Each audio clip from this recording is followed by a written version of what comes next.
आइए प्रश्न पूर्ण संख्याएं अध्याय 2 प्रश्नावली 2.2 को आगे बढ़ाते हैं, इनको लेते हैं और पहला प्रश्न हल करते हैं। उपयुक्त क्रम में लगाकर योग ज्ञात कीजिए।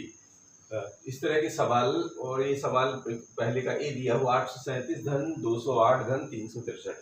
देखिए, एक तो सामान्य तरीका होता है कि आप सीधा सीधा जोड़ दें, लेकिन ये हमको इसमें कुछ नियमों का पालन करना है। जो नियम अभी हम लोगों ने पढ़े हैं वो कौन कौन से नियम पढ़े थे? एक तो समृद्ध गुण पढ़ा था, क्रम विनिमय नियम पढ़ा था, वितरण नियम पढ़ा था और साहचर्य नियम पढ़ा था। तो आप इसमें कुछ ना कुछ वो गुण लगाइए जिससे ये आसान हो जाए हल करने में। तो देखिए, इसमें क्या तरीका होता है, जितने भी अंक दिए हों इनमें से जो क्रम लगाने के लिए क्या तरीका है कि इकाई को इकाई से जोड़ के देख लीजिए कौन सी इकाई में शून्य वाला अंक बन रहा है जुड़ने के बाद। तो देखिए, 8 में से 7 जोड़ेंगे तो 15, शून्य नहीं बन रहा है। 8 में से 3 जोड़ेंगे तो 8 3 11, शून्य नहीं बन रहा है। तो आप इधर से देखिए, 7 में से 3 जोड़ेंगे तो 10 बन रहा है, यानी शून्य वाला अंक बन रहा है इकाई में।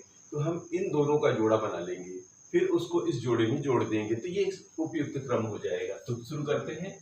तो इसका हल ऐसा करेंगे, यानी क्रम हमारे को कौन सा मिल रहा है 837, और यदि हम 363 को एक साथ कर लें, ये देखिए, और 208 को अलग कर लें, तो इससे क्या होगा, जोड़ तो वही है पर चूंकि ये क्रम उचित लग गया तो इससे हमें जोड़ में आसानी हो जाएगी। कैसे होगी आसानी, जरा देख लीजिए। ऐसे 7 और 3 10 की शून्य हासिल का 1, 6 3 9 और 1 10 की शून्य हासिल का 1, 8 3 11 और ये हासिल का 1 यानी कि 12 है। यानी कि ये बन गया 1200 और ये बन गया 208। कितना आसान हो गया। अब इससे क्या हो गया कि अब आपस को जोड़ने में और आसान हो गया। तो 8 को शून्य में जोड़ेंगे तो 8, शून्य को शून्य में जोड़ेंगे तो 0, 2 को 2 में जोड़ेंगे तो 4 और 1 तो 1 है ही। इस तरह इसका ये मान निकल आता है। इसी तरह इसका बी पार्ट लेते हैं। बी पार्ट कह रहा है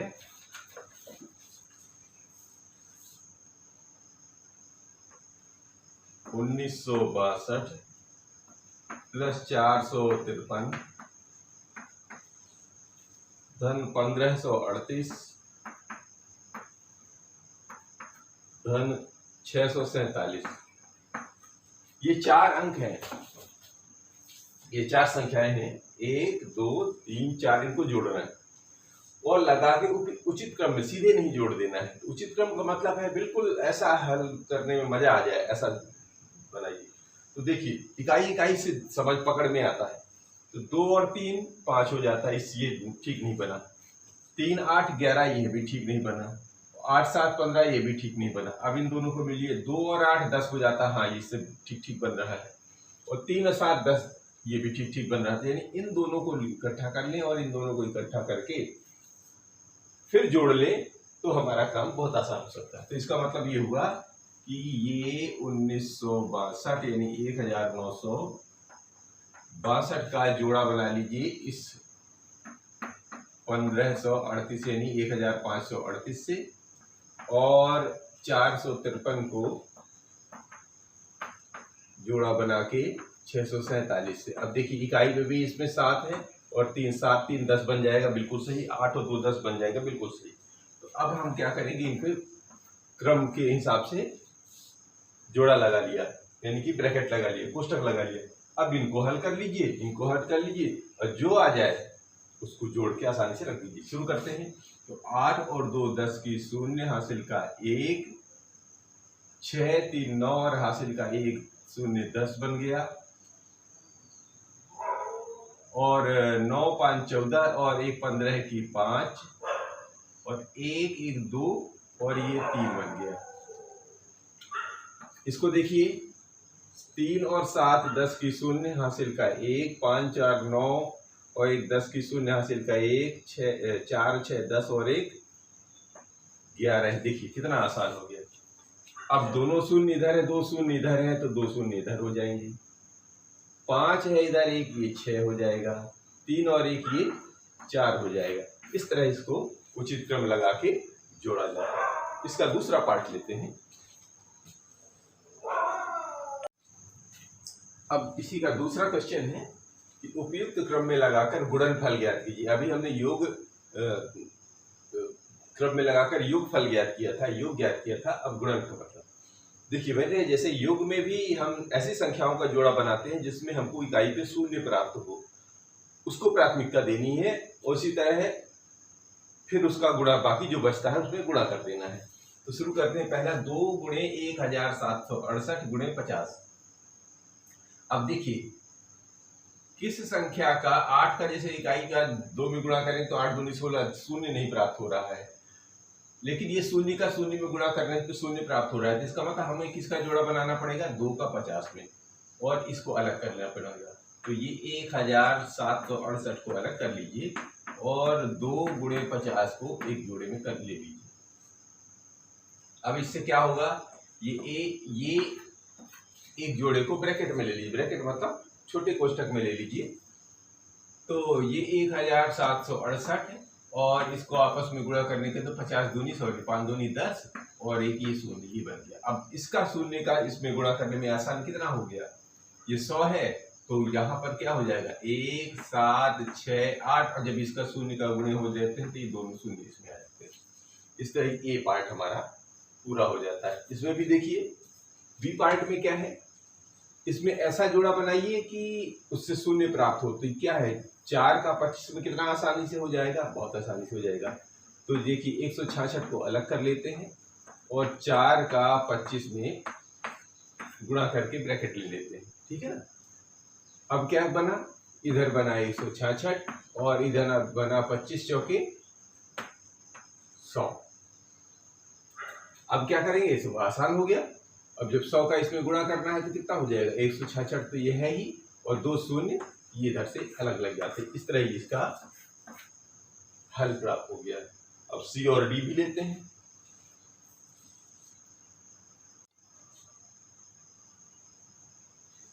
अब इसका सी पार्ट लेते हैं। 8 गुणे 291 गुणे 125। तो सबसे बढ़िया तरीका इन दोनों का जोड़ा बना लीजिए पहले। तो ये बन गया 291 और ये 8 गुणे 125, ऐसे लिख लीजिए 125 और 8 का गुणा इधर कर लीजिए। तो इससे गुणा करने, चूंकि एक अंक का गुणा करने में बहुत आसानी होती है हमको, तो ये बन गया 291 और गुणे, अब इसका गुणा कर दिया 8 पंचे 40 की शून्य हासिल का 4, 8 दूनी 16, 4 20 की शून्य हासिल का 2, 8 एकम 8 और 2 10। अब 1000 का इसमें गुणा करना आसान है, मतलब 1 का गुणा तो सारा वही रहेगा, 3 शून्य और लगा दीजिए। तो ये बन गया 2 9 1 1 2 3, ये 3 शून्य। कितना आसान, ऐसे में तो बहुत टाइम लगता है। तो ये क्रम का फायदा ये होता है। इधर भी देख लीजिए, तो इसका इसमें ले लीजिए तो ये आसान हो जाएगा। 2 7 9 गुणे 6 2 5 यानी 625 का 16 में गुणा कर दीजिए। अब क्या हो गया, इसको अलग रखिए, अभी इसकी आवश्यकता नहीं है फालतू। तो इसको गुणा कर दी, भाग दिए, मतलब इसका 16 का इसमें गुणा कर दीजिए। तो 16 पंचे 80 की शून्य हासिल का 8, 16 दूनी 32 और 8 40 की शून्य हासिल का 4, 16 6 का 96 और 96 4 100, ये लीजिए। फिर शून्य में कन्वर्ट हो गया। अब ये शून्य वाले अंकों का गुणा करने में कितना आसानी रहती है, 1 का गुणा कर देना, बाकी शून्य लगा देना है। 1 का गुणा तो किसी भी संख्या में वही संख्या आती है, और जितने शून्य होते हैं वो पीछे लगा दिए जाते हैं। इस तरह ये हमारा डी पार्ट भी समाप्त होता है। अब लेते हैं ई और एफ।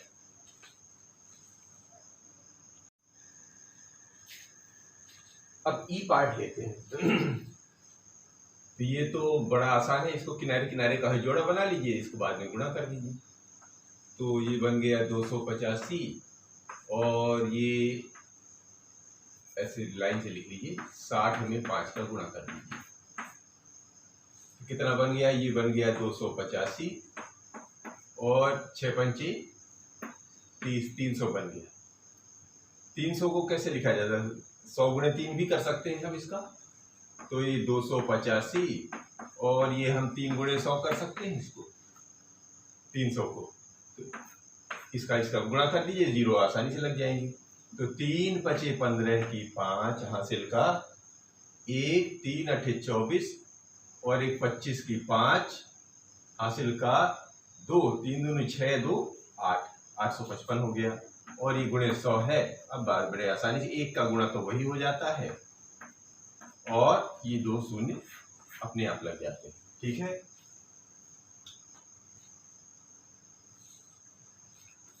अब इसको देखिए, f को इसमें भी क्या कर लें हम, तो आसान, हम इन दोनों का जोड़ा बना लें और इन दोनों का जोड़ा बना लें तो बड़ा आसान हो जाएगा।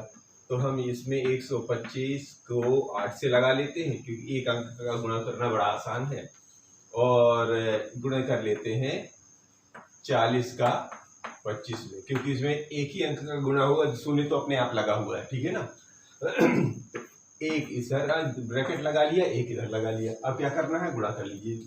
तो 8 पंचे 40 की शून्य हासिल का 4, 8 दूनी 16, 4 20 हासिल का 2, 8 कम 8 और 2 10। ये देखिए आसान हो गया, इसको भी कर लीजिए। तो ये शून्य का किसी भी संख्या में गुणा करना शून्य होता है और 25 चौके 100। ये देखिए अब सारे अंक बड़े आसान हो गए। 1 का गुणा किसी भी संख्या में 1 ही होता है और 3 शून्य इधर के, 3 शून्य इधर के, 1 2 3 और 1 2 3।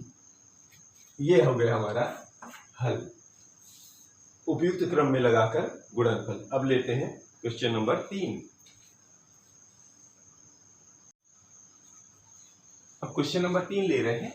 निम्नलिखित में से प्रत्येक का मान ज्ञात कीजिए। ए और बी पार्ट ये दे रखा है, 297 गुणे 17 है, धन लगा है आपकी बार 297 गुणे 3। ये वितरण नियम लगा हुआ है इसमें, और वितरण नियम है तो हम वितरण नियम का पालन कर सकते हैं। कैसे कर सकते हैं, देखिए हमको अलग अलग, अब पहले हम जोड़े बना के क्या करते थे, एक साथ हल कर लेते थे। यहाँ पर देखिए दोनों में कुछ कॉमन नजर आ रहा है। देखिए 297 गुणे 17 धन लगा हुआ है, 297 गुणे 3 यहाँ पर भी है।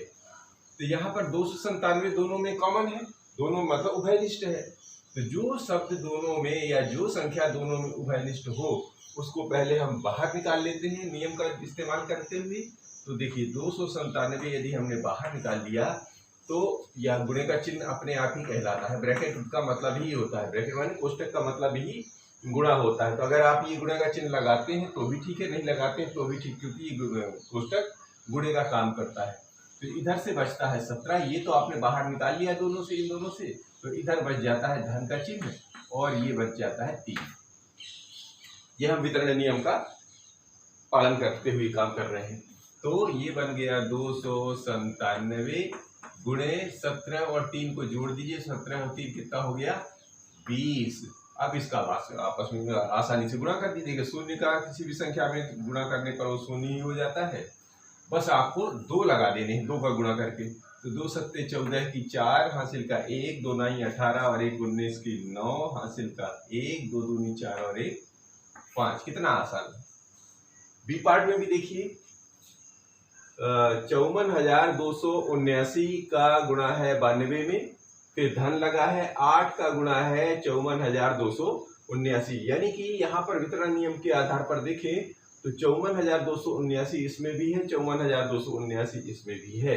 तो हम क्या करेंगे, हमको 54,279 को बाहर ले लेंगे और फिर कोष्टक शुरू करेंगे, और जो इन दोनों में अब बच जाता है, ये दोनों से कॉमन निकल गया था, अब ये दोनों संख्याएं बची, तो इन दोनों को अंदर ले लेते हैं, 92 और धन 8। बस समझ रहे हैं, गुणे गुणे के 2 संख्या ले ली है बाहर, अब ये जो धन वाली संख्याएं बची अंदर आ गई। अब करना क्या है, कुछ नहीं, बड़ा आसान हो गया। 54,279 का गुणा कर दीजिए, इन दोनों को जोड़ दीजिए और तो 92 8 हो जाता है 100। और देखिए जब 100 हो गया तो 100 का गुणा आसानी से किया जा सकता है। 2 शून्य है तो पहले 2 शून्य तो ये लगा दीजिए, 1 का गुणा पूरे पूरे में वही होता है। तो 54,279 ये इसका बी पार्ट हो गया। अब 2 पार्ट और लेते हैं इसके। अब देखिए 81,265 का गुणा है 169 से, सी पार्ट में चल रहे हैं, और घटाना है, आपकी बात जोड़ना नहीं है। 81,265 का गुणा करना है 69 में। तो क्या करेंगे हम, इन दोनों में देखेंगे क्या उभयनिष्ठ है, क्या कॉमन है, जो दोनों ऐसी संख्या जो दोनों में उपलब्ध हो। तो 81,265 इसमें भी है, इसमें भी है, तो इसको हम क्या करते हैं, 81,265 को हम बाहर निकाल देते हैं। अब क्या बचता है, इधर गुणे का चिन्ह लगाया, इसके अंदर ये बचा 169 और ये ऋण चिन्ह बचा, इधर से क्या बचता है 69, ये बचा। अब क्या करेंगे, इन दोनों को पहले घटा लीजिए, फिर इसमें गुणा कर दीजिए। तो ये वही का वही उठा लीजिए, 81,265 और इसका घटा दीजिए, तो ये घटाने के बाद कितना हो जाएगा, 100 बच जाएगा। अब जब 100 हो गया तो इसका गुणा करना कितना आसान हो गया। तो ये 2 शून्य और 1 का गुणा पूरे में, तो 81,265 और 00 ये लगा दिए। ये हमारा सी पार्ट हो गया। इसी का डी पार्ट भी लेते हैं। अब इसका जो डी पार्ट है, 3,845 का गुणा है 5 से, उसमें गुणा है 782 का, फिर जोड़ना है 769 में 25 का गुणा करना है, फिर उसमें 218 का और गुणा करना है। इसमें ध्यान से देखिए तो कोई भी ऐसी संख्या जो है कि दोनों में उभयनिष्ठ हो या दोनों में कॉमन हो, ऐसी नजर नहीं आ रही है।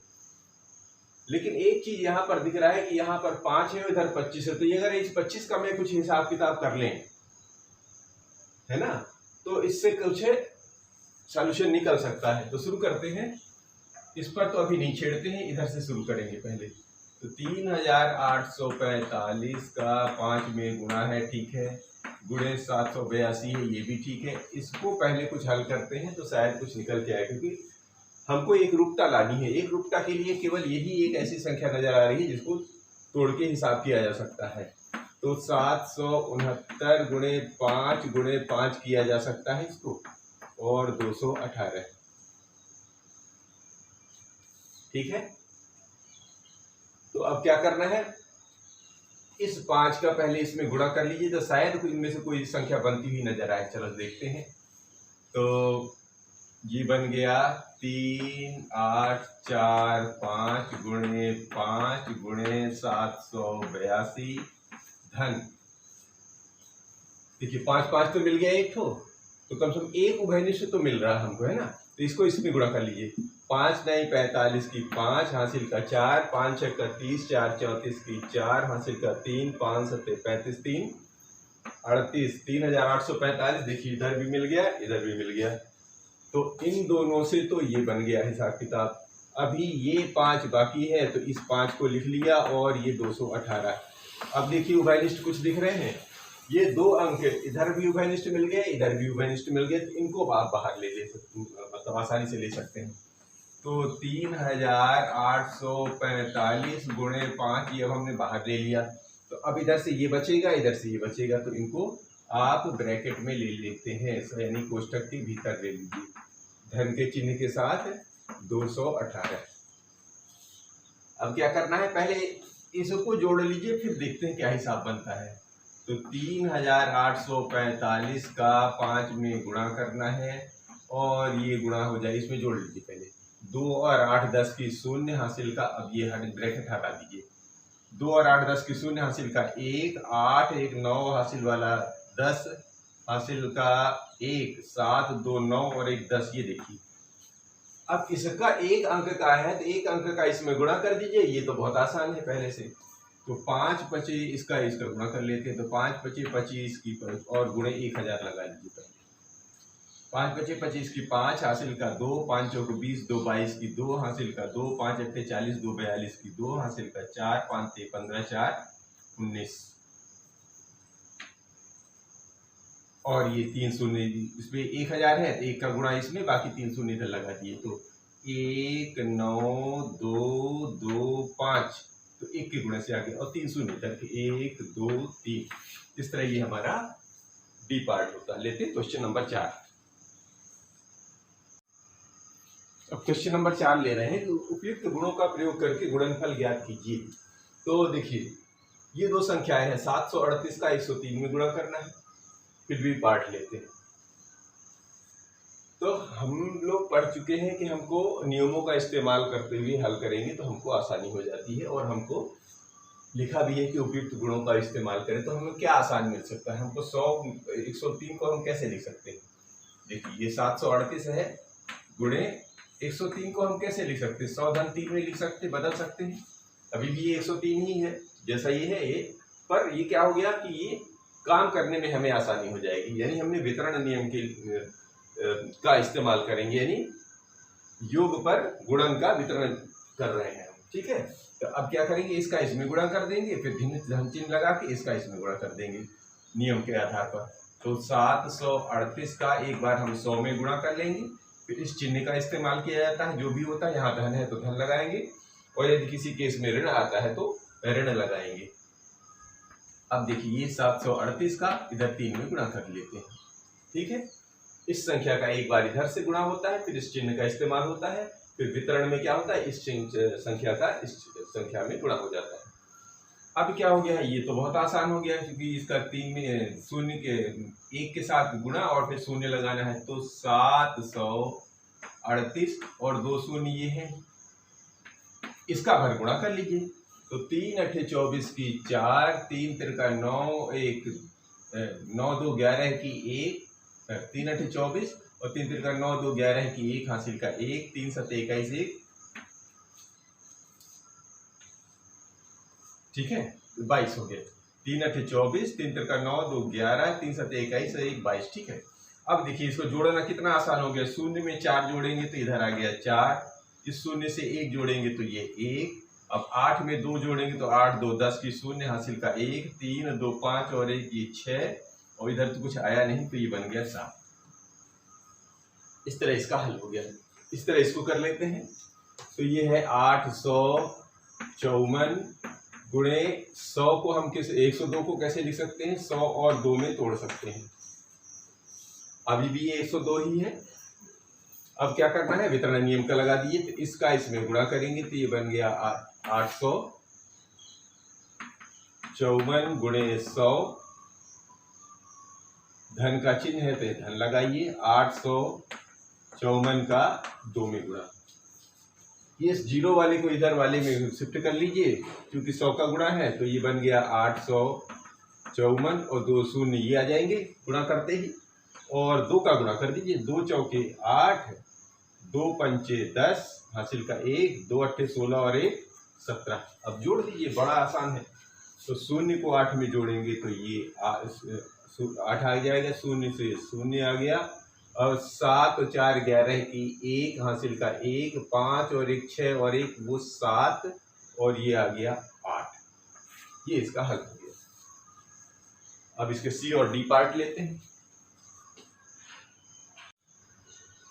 अब इसका ये सी पार्ट है, वो है 258 का 1000 में गुणा, चलो 1008 में गुणा है, तो ये हो जाएगा 258। आसान क्या है, इसी को तोड़ना आसान है। तो 1008 को हम कैसे लिख सकते हैं, 1000 और 8 में तोड़ लेते हैं, तो ये हमें काम करने में आसानी हो गई। अब वितरण नियम लगा दीजिए, तो 258 का 1000 में एक बार गुणा हो गया, और फिर ये धन का चिन्ह आया, और 258 का 8 में एक बार गुणा हो गया। बस गुणा करना। अब ये चूंकि शून्य शून्य वाले हैं, एक का गुणा तो उसी में आएगा, तो ये 258 और 1 2 3 ये तो इधर वाला हो गया, इसको जोड़ गुणा कर लीजिए। तो 8 ढाई 64 की 4 हासिल का 6, 8 पंचे 40, 6 46 की 6 हासिल का 4, 8 दूनी 16, 16 4 20। अब जोड़ दीजिए, तो 3 शून्य इधर है, तो 3 से अंक तो वैसे के वैसे आ जाएंगे, 0 6 4, ये इसमें तब्दीली होगी नहीं क्योंकि शून्य में जोड़ रहे हैं, यहाँ से बदल सकता है। तो 2 और 8 10 की शून्य हासिल का 1, 1 का 5 में जुड़ा तो ये 6, ये आ गया 2। ये हल हो गया हमारा। इसको भी देख लीजिए, 1005 को कैसे लिख सकते हैं हम, 1000 और 5 में तोड़ लेते हैं, और गुणा करना है 108 में, कोई दिक्कत नहीं।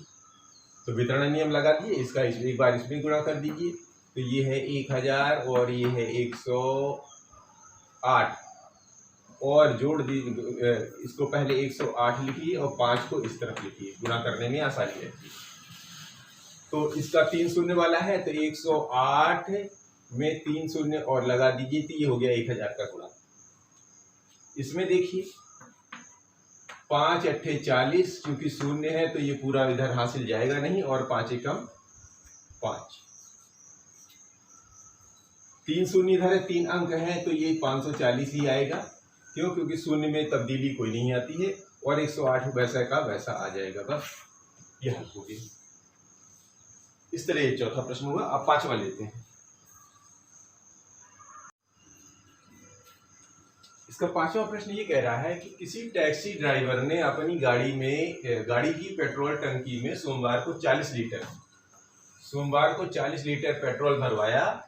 अगले दिन उसने टंकी में 50 लीटर, अगले दिन माने दूसरा दिन यानी मंगलवार को 50 लीटर पेट्रोल भरवाया। यदि पेट्रोल का मूल्य, ये ध्यान रखना है, 44 यानी 44 रुपया प्रति लीटर था, तो उसने पेट्रोल पर कुल कितना व्यय किया, यानी कुल कितना पैसा खर्च किया उसने इन दोनों दिनों में पेट्रोल भरवाने पर, यह ज्ञात करना है हमें। तो क्या करना है हमें? सबसे पहले हम लिखेंगे कि सोमवार को पहले कुल पेट्रोल निकाल लेंगे, 2 दिनों में कितना पेट्रोल लिया, और उसका जो रेट है उससे गुणा कर देंगे, तो इसका हमारा कुल खर्चा निकल आएगा, कितना व्यय किया। तो शुरू करते हैं। सोमवार को 40 लीटर लिखेंगे, सोमवार को पेट्रोल भरवाया। सोमवार को पेट्रोल कितना भरवा रहा है टंकी में, है ना, 40 लीटर। ये लीजिए 40 लीटर हो गया। अगले दिन, मंगलवार नहीं लिखा तो हम भी अगले दिन लिख लेते हैं। अगले दिन, इसका मतलब समझ रहे हैं ना, ये जो लिखने की जरूरत नहीं पड़ती, तो इसका मतलब ये होता है कि अगर हम एजन लगा देते हैं तो वही संख्या कहलाई जाती है। तो अगले दिन कितना हो गया? 50 लीटर। तो ये लो जी 50 लीटर। तो इससे क्या निकल आएगा? कुल कितना लीटर उसने पेट्रोल भरा है। तो यहां पर लिख देंगे कुल पेट्रोल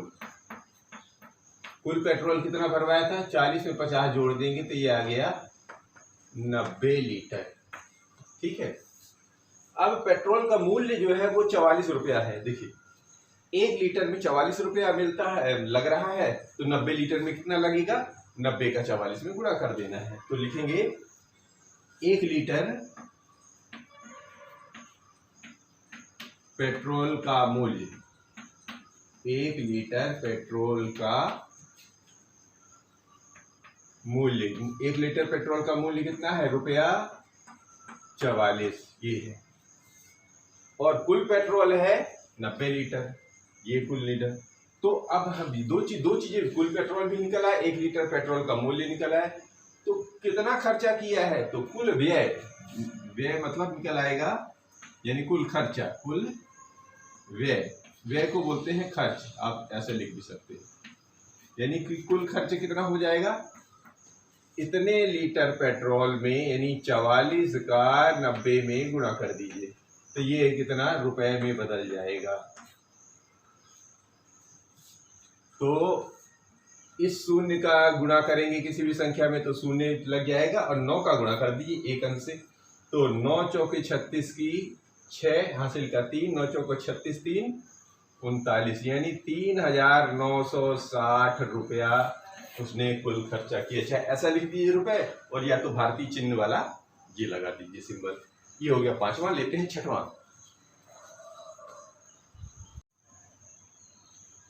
अब छठवां प्रश्न है कि कोई दूध वाला एक होटल को सुबह 32 लीटर दूध देता है। देखिए सुबह 32 लीटर और शाम को 68 लीटर दूध देता है। यदि दूध का मूल्य 45 रुपया प्रति लीटर है तो दूध वाले को प्रतिदिन कितनी धनराशि प्राप्त होगी। यानी कि देखिए सुबह जितना दूध दिया और शाम को जितना दूध दिया, उन दोनों को जोड़ देते हैं तो 1 दिन का दूध हो गया। वो 1 लीटर में उसको 45 रुपया मिल रहा है, तो कुल लीटर में 45 का गुणा कर देंगे तो उसको, यानी कि शाम को जितनी धनराशि प्राप्त होनी है वो हो जाएगी। तो शुरू करते हैं। हल।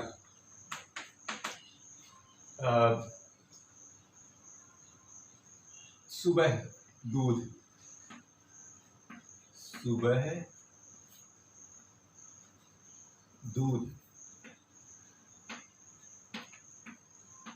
सुबह दूध दिया कितना? 32 लीटर, ठीक है। और शाम को दे रहा है 68 लीटर। तो कुल कितना दिया? तो कुल दूध निकाल लेंगे, यहां पर लिखेंगे कुल दूध दिया कितना? 8 2 10 और 6 और 3 1 9, 100 लीटर उसने कुल दूध दिया है। अब ये दूध का मूल्य 45 रुपया है, ध्यान रखना है। 1 लीटर यानी कि का मूल्य 45 रुपये, यानी 1 लीटर यानी 1 किलो दूध जो है 45 रुपए का देता है। तो दूध का मूल्य, 1 लीटर दूध का मूल्य, 1 लीटर दूध का मूल्य कितना है? 45 रुपया, या रुपए का चिन्ह ऐसा लगा लीजिए। तो 100 लीटर का कितना हो जाएगा? तो 100 लीटर का कितना हो जाएगा? इस 45 में इस 100 का गुणा हो जाएगा। तो बन गया 4000, ये 45 ये 2 शून्य, तो 4500, इतना रुपया शाम को प्रतिदिन धनराशि प्राप्त होगी। यानी कि कुल धनराशि, यहां पर लिखेंगे ये कुल धनराशि, ये क्या आ जाएगी? कुल धनराशि, यानी इतना पैसा उसको शाम को मिल जाएगा। लेते हैं 7वां। अभी 7वां प्रश्न है कि निम्न को सुमेलित अर्थात मैच करना है, मिलाना है। ये कुछ सवाल दिए हैं, उनका कुछ ये नियम दिया हुआ। अब ये देखना कि कौन सा किस नियम में फिट होता है। तो ये 425 का गुणा है 136 में, और इधर क्या दिया है? 425 और 136 को अलग अलग टुकड़ों में तोड़ दिया है, यानी कि जोड़ के लिख दिया है। तो क्या हो रहा है? गुणा तो है पर जोड़ के अलग अलग लिखना है। तो क्या कर दिया है? यानी कि इसमें से देखो क्या फिट है? गुणन की क्रम विनिमयता नहीं, ये नहीं देना जा रहा है। योग की क्रम विनिमयता नहीं, ये भी नहीं जा रहा। योग पर गुणन का वितरण, बिल्कुल ये जो है गुणन का वितरण करना है, योग पर ये जोड़ के लिखा हो। इसका मतलब ये जो है पहला वाला हमारा इस सी से मैच कर रहा है, तो इस पे ऐसे तीर लगा दीजिए। दूसरा कह रहा है 2 गुणे 49 गुणे 50 बराबर 2 गुणे 50 गुणे 49। अब इसको देख लीजिए, 2 गुणे 49 गुणे 50, इधर क्या कर दिया है? जगह बदल दिया है, 2 गुणे 50 गुणे 49 कर दिया। यानी गुणन तो है सब में, पर क्रम विनिमय नियम लगा दिया किसमें? गुणन में। तो ये कहाँ चला जा रहा है? ये इस पे मैच हो रहा है, यानी गुणन की क्रम विनिमयता में। अब बचा तो वो तीसरा वाला वही, और फिर चेक भी कर लेते हैं। 80 धन 2005 धन 20, और फिर क्या कर दिया है? 80 को 20 से जोड़ दिया है, 2005 को किनारे कर दिया है। इसका मतलब यह है योग की क्रम विनिमयता हो रही है, योग हो रहा है, और इसको जगह बदल के कर रहे हैं। तो ये जो है हमारा बी में फिट हो गया है। यानी आंसर हमारा जो है पहले का क्या है? पहले का हमारा फिट हो गया है सी में, दूसरे का फिट हुआ है किसमें? दूसरे का फिट हुआ है ए में, और तीसरे का फिट हुआ है किसमें? बी में। ये हमारा हल हुआ। उम्मीद है कि बात समझ पा रहे होंगे। मिलते हैं अगले वीडियो में।